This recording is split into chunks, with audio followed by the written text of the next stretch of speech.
Hello and welcome to my channel. I'm Akash Veer and I'm teaching in this video Amanda. तो Amanda poem के अंदर क्या है देखते हैं। क्लास 10th की एक कविता है Amanda, written by Robin Klein. कौन थे रॉबिन क्लीन? एक पोएट हैं, इतना ही पता है मुझे भी। ओके, तो इसके अंदर जो थीम है वो है इमेच्योरिटी एंड आप बोल सकते हो मैनेजमेंट ऑफ चिल्ड्रन और टीनेजर्स। टीनेजर्स कौन होते हैं भैया? टीनेजर वो होते हैं जो 13 से लेकर 19 के होते हैं, जिसमें टीन लगता है, टीनेजर्स। तो जो टीनेजर्स होते हैं, just because they have just started learning things, उन्होंने सिर्फ अभी थोड़ा सा दुनिया के बारे में जानना, उनको पहचानना सीखा है, और कहीं कहीं उनको ये लगने लग जाता है कि हम फिजिकली इतने बड़े हो गए हैं, ठीक है, अपने पापा या मम्मी के बराबर हो गए हैं, तो हम शायद इतने ज्ञानी भी हो गए हैं, हमें सब समझ में आने लग गया है। बट असल में ऐसा नहीं है।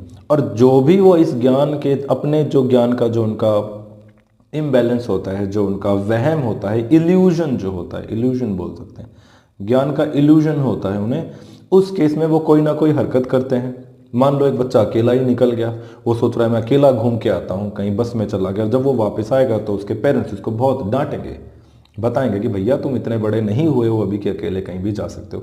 सो इन द सेम वे यहाँ पर जो ये कविता है अमांडा, इसके अंदर ऐसा माना जा रहा है हमारे जैसों के वजह से, हमारे जैसों के थ्रू, कि अमांडा और अमांडा की मदर बात कर रहे हैं।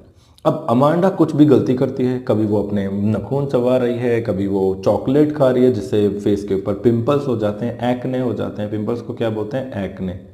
एक्ने हो जाते हैं। कभी वो ऐसे यूँ कमर ऐसे करके यूँ बैठ जाती, दुबक के ऐसे यूँ, मतलब कमर सीधी करके बैठो, ऐसे यूँ बैठ गई वो।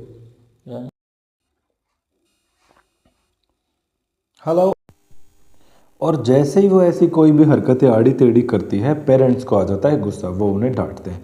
अब यहाँ पर क्या है, इस कविता में मान लेते हैं या माना गया है कि because we know that in our society, हमें पता है कि हमारी सोसाइटी में सब कुछ बताने और समझाने वाली मेनली मदर होती है घर पर, मदर एट होम, ठीक है। जो फादर लोग होते हैं, बाप लोग जो होते हैं, they are only father, I mean to say, जो पापा जी होते हैं वो बाहर होते हैं, जॉब कर रहे होते हैं, सुबह से शाम तक बाहर होते हैं, शाम को आते हैं तो थके हारे आते हैं, आके सो जाते हैं थोड़ा बहुत पूछ के। तो घर में it is a responsibility of mothers, ठीक है। माना जाता है कि जो मदर्स हैं उनकी रिस्पॉन्सिबिलिटी है बच्चों की केयर करना, देखना। तो in this poem also poet Robert Klein is telling and it is depicting a situation in which the mother who is always nagging at her child, at a girl का नाम है Amanda, nag कर रही है। Nag मतलब होता है डांटना, फटकारना। तो जो मदर है वो बार बार अमांडा को डांट रही है, अमांडा ऐसे मत बैठो, Amanda don't bite your nails, don't bite your nails Amanda, ठीक है, don't bite your nails Amanda. अगली लाइन में फिर उसकी मदर ने बोल दिया कि don't sit like this Amanda, don't eat so much Amanda, ठीक है। तो ये जो डोंट के साथ सेम सेंटेंस रिपीट हो रहा है, डोंट वाला फिर दोबारा सेम सेंटेंस एक ही पैराग्राफ में रिपीट हो रहा है, इसमें एक फिगर ऑफ स्पीच आती है, इसको बोलते हैं एनाफोरा, एनाफोरा। तो एनाफोरा एक ऐसी फिगर ऑफ स्पीच होती है जिसमें सेम टाइप का सेंटेंस, जैसे don't do this, don't do that, don't listen to him, don't sit like that, तो ये सेम चीज़ आ गई, ठीक है। जैसे मैं बोलूँ I came to you, I came to teach, I came here to teach you, I came here to write something on this board, I came here to tell you a story। तो I came वाली चीज़ same repeat होगी, तो यहाँ पर anaphora का इस्तेमाल हो गया, ओके, एनाफोरा। इसके बाद जब अमांडा क्या करती है, अच्छा पोएट ने, राइटर ने, यहाँ पर जो पोएट है, पोएट कौन है? Robin clean, KLEIN। तो रॉबर्ट क्लीन ने जो लड़की की बातें हैं अमांडा की, इसको ब्रैकेट में लिखा है ऐसे, और ये ब्रैकेट पैरेंथेसिस बोलते हैं, ऐसी वाली ब्रैकेट को बोलते हैं पैरेंथेसिस। तो ये पैरेंथेसिस भी एक तरह से हम बोल सकते हैं फिगर ऑफ स्पीच है, या फिर बोल सकते हैं टूल है, ये लिटरेरी टूल है, इन विच जो मन की बातें होती हैं, जो थॉट्स होते हैं, उन्हें पोएट ऐसे लिख सकते हैं, पोएट या writers. So these thoughts of Amanda, because Amanda इस बच्ची तो है, अगर वो देखो पहले ही मम्मी बिरची हुई है, गुस्से में है, बता रही है उसको, और अगर उस बीच में अमांडा ने कुछ और आलतू फालतू बोला तो दे पड़ापड़ टिकेंगे, पता नहीं कैसे कैसे टिकेंगे ना, मुंह नाक बाल सारे सब बिगड़ जाएगा, हिसाब सारा हिस्ट्री ज्योग्राफी पॉलिटिक्स बिगड़ जाएगा उसका। तो इसलिए she does not say anything and she just imagines. अब यहीं पर पोइट ये बात बताना भी चाह रहे हैं कि that parents have to treat their children with love affection care, है ना, लव एंड अफेक्शन दोनों का मतलब एक्चुअल में वही लाड़ प्यार ही होता है, ठीक है, लाड़ प्यार, लव अफेक्शन केयर, ठीक है। There is a very small gap between, एक तो डांटना हो गया, चीज़ें सिखाना हो गया, और एक प्यार से समझाना हो गया।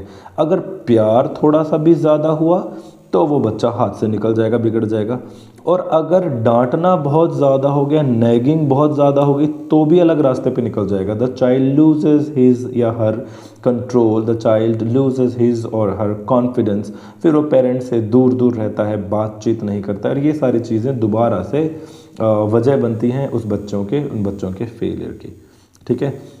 और बच्चे फेल अगर किसी चीज़ में हो रहे, इट मीन्स पेरेंट फेल हो रहे हैं। तो this poetry is basically all about how parents should treat their children and how children should behave in front of their parents, ठीक है। पेरेंट्स की बात होती है तो ऑटोमेटिकली टीचर्स पे आ जाते हैं, because there are some teachers जो एकदम से बहुत ज़्यादा स्ट्रिक्ट होते हैं, और बच्चे उनके सामने कुछ भी नहीं बोलते, कुछ भी मतलब कुछ भी नहीं। Even a child knows an answer, एक बच्चे को आंसर पता भी है तो भी उसमें हिम्मत नहीं होती कि सर से जाकर मैं आंसर बताऊं या उससे कुछ पूछूं अगर डाउट है तो, not at all, just because of this fear. तो इसमें फिर पेरेंट्स के साथ साथ टीचर भी आ जाते हैं। अगर टीचर की बात करें, ये सीधा दिल है, ये सीधा तीर है, और ये तीर दिमाग पर लगता है, जिससे बच्चा परेशान हो जाता है, ठीक है। तो पहले पैराग्राफ में क्या है, अमांडा की मदर बोलती है अमांडा को, don't sit like this, don't bite your nail Amanda, है ना, sit properly Amanda, tidy up your room Amanda, did you do your homework, ऐसे करके सेकंड में। तो पहले में जब बोलती है तो यहाँ पर ब्रैकेट्स में लिखा है अमांडा सोच रही है मरमेड बनना।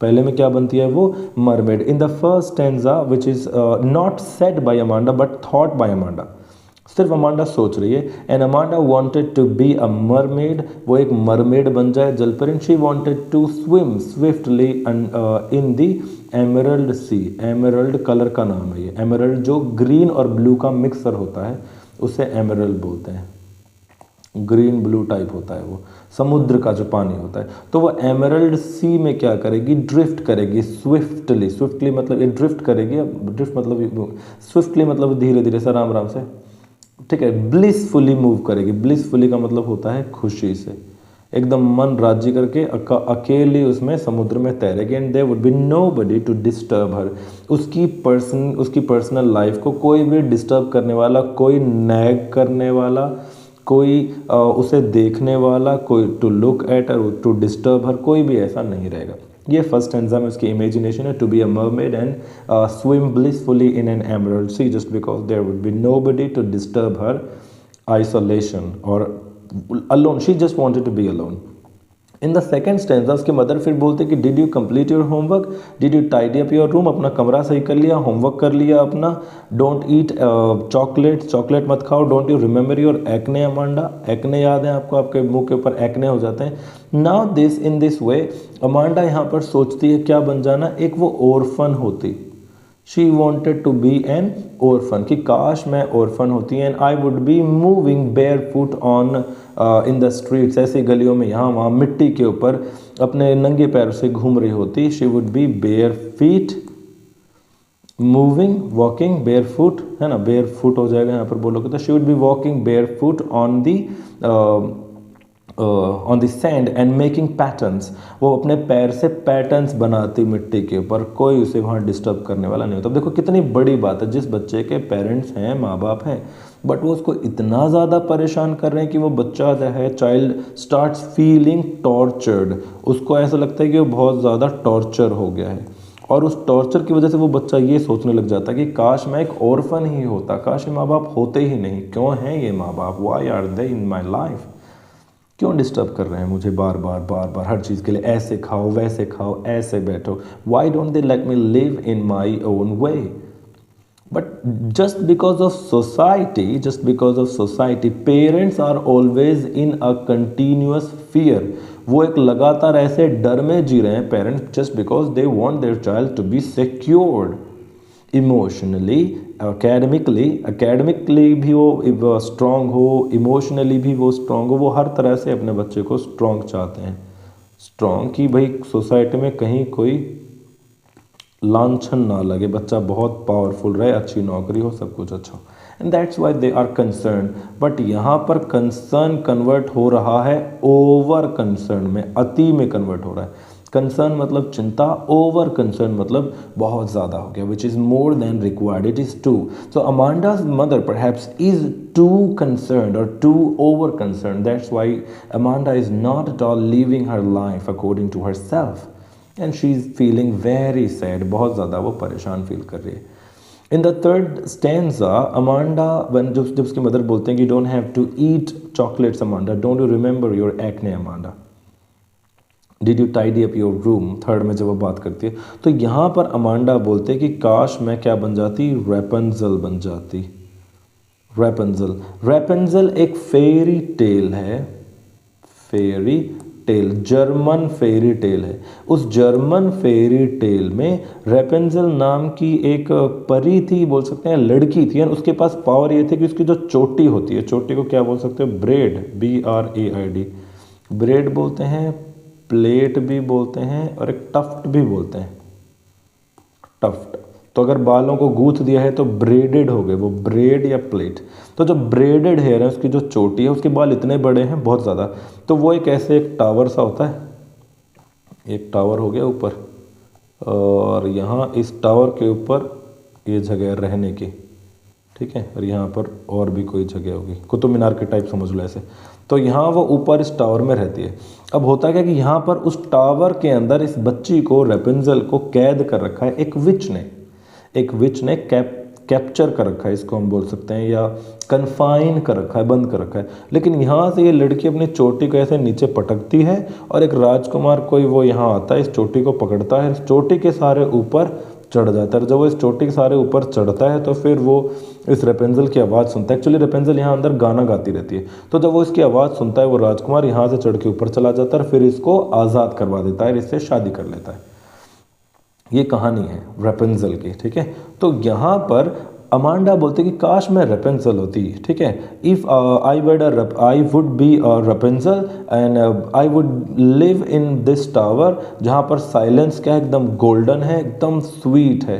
साइलेंस जो है बहुत बढ़िया है, मुझे वही साइलेंस चाहिए, लोनलीनेस है, साइलेंस है, कोई मुझे डिस्टर्ब करने वाला नहीं है। लेकिन मैं क्या नहीं करूँगी, I will not let my hair down, लेकिन मैं मेरे बालों को, मेरी चोटी को नीचे नहीं करूँगी ताकि कोई ना आए मुझे डिस्टर्ब करने के लिए। और आखिरी में इसकी मदर फिर बोलती है कि why are you behaving like this Amanda, why you are so moody. इसकी मदर फिर बोलते है कि तुम इतनी मूडी क्यों हो। मूडी मतलब होता है एक और वर्ड आपकी जो इसमें बुक में लिखा हुआ है, क्या वर्ड है मुझे याद नहीं आ रहा, मूडी होता है उसका मतलब, ठीक है। तो अमांडा तुम इतने मूडी क्यों हो, why are you so moody. अगर तुम इतने मूडी रहोगे तो कोई क्या देखेगा, कोई देखेगा, सोचेगा, तो ये बोलेगा कि इसकी मम्मी तो हमेशा इसको नैग करती रहती है, mother keeps on nagging at her.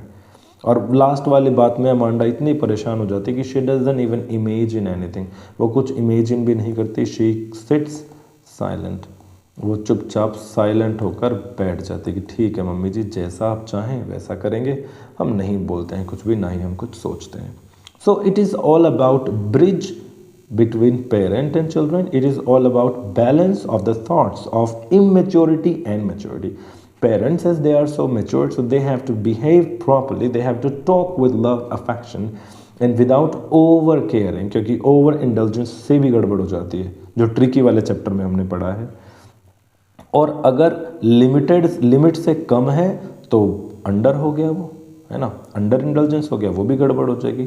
So love and care and threat and जो डेंजर होता है, दिखाने नहीं है डेंजर, खुद डेंजर नहीं बनना। Children must learn that their life would be in danger if they don't understand the things which are told and taught by their parents and teachers. So this is all about this poem. Have a great time ahead, learn, happy preparation, Prepare for your pre-boards and your exams. Have a good time ahead. Thank you.